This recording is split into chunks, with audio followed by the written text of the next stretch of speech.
Hello friends, BPSC TRE 3.0 से related एक official information आपकी जारी हुई है फ्रेंड्स। हम कह सकते हैं कि ये एक बैड न्यूज़ है सभी के लिए, क्योंकि जो आप जानते हैं 87,000 आपके वैकेंसीज आई हुई थी, उसमें अब बदलाव हो चुका है। जी हाँ, वो रिक्तियाँ आपकी रद्द कर दी गई हैं। अब आपकी कितनी रिक्तियाँ आएंगी, इसके लिए आपका दोबारा से रोस्टर जारी होने वाला है और सभी डिस्ट्रिक्ट में ये इन्फॉर्मेशन दे दी गई है कि अपने अपने डिस्ट्रिक्ट से रिक्तियों की संख्या का रोस्टर दोबारा से जारी करें। तो इसको लेकर क्या अपडेट है, सारी चीज़ें मैं आपको डिटेल में बताऊंगी। बने रहिएगा वीडियो में एंड तक। और साथ ही अटेम्प्ट्स को लेकर अपडेट है कि आपके अटेम्प्ट्स बढ़ेंगे या फिर नहीं बढ़ेंगे। तो चलिए ऑफिशियल इन्फॉर्मेशन एक बार देख लेते हैं। ये देखिए फ्रेंड्स, ये है इन्फॉर्मेशन, आप देख पा रहे होंगे। शिक्षक नियुक्ति के लिए भेजी गई रिक्ति सूची रद्द। ठीक है, साफ साफ लिख दिया है कि ये रद्द हो चुकी हैं। तो चलिए डिटेल में इसको देख लेते हैं।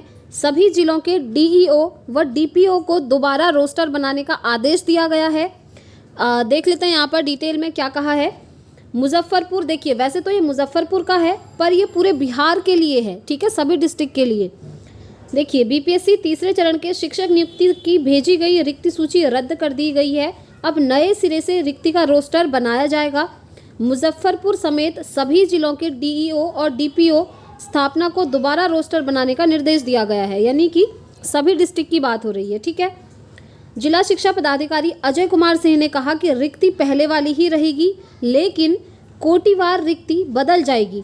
अब इसमें किन स्टूडेंट्स को फ़ायदा होगा, किन को नुकसान होगा, तो देखिए यहाँ पर ये कह रहे हैं कि रिक्तियों की संख्या आपकी टोटल वही रहेगी जो पहले थी, लेकिन अलग अलग कोटि में जो रिक्तियाँ बटी हुई थी ना, जैसे जनरल कैटेगरी के लिए अलग थी, ऐसे ही ओबीसी के लिए अलग थी, बिहार की जो फीमेल हैं उनके लिए अलग था।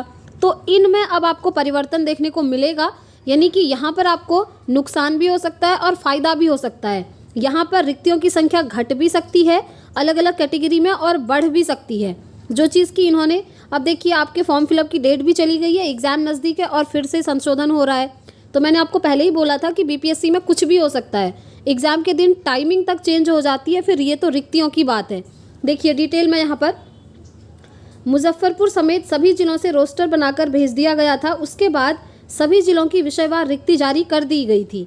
जिले में वर्ग 1 से 5, 6 से 8, 9 से 10, 11 से 12 के लिए मिली रिक्ति के आधार पर रोस्टर बना दिया गया था, लेकिन अब यह रोस्टर आपका बदल जाएगा। अभी तक आपने जितना देखा था ना कि जनरल कैटेगरी में इतनी रिक्तियां हैं, बिहार की फीमेल के लिए अलग इतनी रिक्तियां हैं, इतना आरक्षण है, तो वो सब आपका चेंज होने वाला है। अब बैकलॉग लेते हुए सभी कोटि की रिक्ति की होगी गणना। जिला शिक्षा पदाधिकारी ने बताया कि पहले रोस्टर बिंदु 1 से लेते हुए रिक्ति रोस्टर बनाया गया था। अब पहले और दूसरे चरण की कुल रिक्ति और इस पर नियुक्ति को लेते हुए तीसरे चरण का कंटिन्यूटी में रोस्टर बनाया जाना है। बैकलॉग को लेते हुए सभी कोटि की रिक्ति की गणना की जाएगी, यानी कि अलग अलग कोटि में अब अलग अलग वैकेंसी आपको देखने को मिलेंगी। पहले चरण में लगभग 6,000 और दूसरे चरण में लगभग 3,000 की नियुक्ति के बाद आगे 9,100 से गणना की जाएगी, मगर बैकलॉग हर कोटि का लिया जाएगा, यानी कि जैसे पहले चरण और दूसरे चरण में हुआ था, तो उसी के आगे कंटिन्यू रखते हुए तीसरे चरण की गणना करेंगे। अब देखिए यहाँ पर जो कि इम्पॉर्टेंट है, कई कोटि में इस वजह से बदलाव होगा। किसी में पद बढ़ भी सकते हैं और किसी में पद घट जाएंगे। जैसे फॉर एग्जाम्पल, अगर जनरल कैटेगरी में आपको देखने को मिला था कि 2085 पद हैं, तो अब ये पद आपके बढ़ भी सकते हैं या फिर हो सकता है कम भी हो सकते हैं। ये सिर्फ जनरल कैटेगरी की बात नहीं है, ये सभी कैटेगरी की बात है, क्योंकि यहाँ पर कोटिवार रिक्ति लिखा हुआ है। ठीक है, चलिए यहाँ पर देखिए, रिक्ति पहले वाली ही रहेगी, बदल जाएगी कोटिवार रिक्ति, यानी कि अलग अलग कोटि में अलग अलग रिक्तियाँ अब घट या बढ़ सकती हैं। अब देखिए, इससे कुछ स्टूडेंट्स को फ़ायदा भी होगा और कुछ स्टूडेंट्स को नुकसान भी होगा। अब जब नई आपकी रिक्ति आ जाएगी ना सभी डिस्ट्रिक्ट से, उसके बाद जो ऑफिशियल डेटा आएगा आपको यहाँ से बता दिया जाएगा। इसलिए फ्रेंड्स, चैनल को सब्सक्राइब करके ज़रूर रखें, साथ में बेल आइकन प्रेस कर लें, ताकि जो भी इंपॉर्टेंट अपडेट्स आती रहेंगी आपको पता चल जाए। अदरवाइज़ क्या होगा कि आप प्रिपरेशन करते रहेंगे, आपको पता ही नहीं होगा कि क्या अपडेट चल रहा है, जो जानना आपके लिए बहुत ज़रूरी है। जिले में इस तरह है रिक्ति, 11 से 12वीं कुल 926 रिक्ति पर बनेगा रोस्टर। 9 से 10 कुल 666 पद पर बनेगा। 6 से 8 569 पद पर बनेगा रोस्टर और पहली से 5वीं के लिए 1637 पद के लिए बनेगा रोस्टर। देखिए, ये सिर्फ मुजफ्फरपुर के लिए नहीं है, अब ये पूरे बिहार में जितने भी डिस्ट्रिक्ट हैं उन सभी की बात हो रही है। तो यही अपडेट थी फ्रेंड्स। अब आपको उतार चढ़ाव देखने को मिल सकता है, रिक्तियाँ बढ़ भी सकती हैं, कम भी हो सकती हैं। कुछ लोगों को यहाँ पर फ़ायदा भी होगा और कुछ लोगों को नुकसान भी होगा, क्योंकि अभी तक जब आपने देखा था जो बिहार की फीमेल हैं उनको जो रिलैक्सेशन है आपने देखा था 36 रिलैक्सेशन अलग से था। अब हो सकता है कि उसमें जितने पद थे वो कम हो जाएं, हो सकता है कि वो आपके बढ़ जाएं। जनरल कैटेगरी में अभी आपने देखा होगा जितने भी पद हैं हो सकता है वो बढ़ जाएं, हो सकता है वो कम हो जाएं। अब आप पूछेंगे कि ये 1 to 5 के लिए होगा, 6 to 8 के लिए होगा, 9 10th के लिए होगा या 11 12th के लिए होगा। तो ध्यान से सुनिए, ये सभी के लिए दोबारा से निर्देश दे दिया गया है कि सभी 1 to 5, 6 to 8, 9 10 11 12 सभी डिस्ट्रिक्ट से अलग अलग अब रिक्तियों का रोस्टर बनाया जाए, और जैसे ही आ जाएगा ऑफिशियल इन्फॉर्मेशन आएगी आपको बता दिया जाएगा। ठीक है, बाकी आप अपनी प्रिपरेशन करते रहिए, क्योंकि एग्जामिनेशन डेट में अब चेंज नहीं होने वाला है। और एग्जामिनेशन डेट आप जानते ही हैं 15 मार्च और 16 मार्च को है।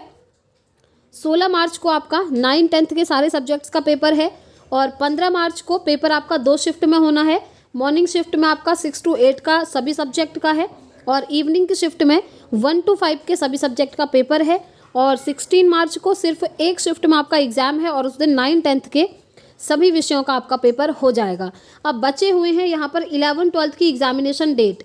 जिन भी स्टूडेंट्स ने 11 12th के लिए अप्लाई किया है अभी तक आपकी एग्जामिनेशन डेट आई नहीं है, लेकिन न्यूज़पेपर में, कल के न्यूज़पेपर में ये निकला हुआ था, मैंने आपको दिखाया था कि 11 12th की जो एग्ज़ाम है ना वो भी मार्च महीने में ही होंगे, और बहुत जल्द आपकी भी एग्जामिनेशन डेट आ जाएगी।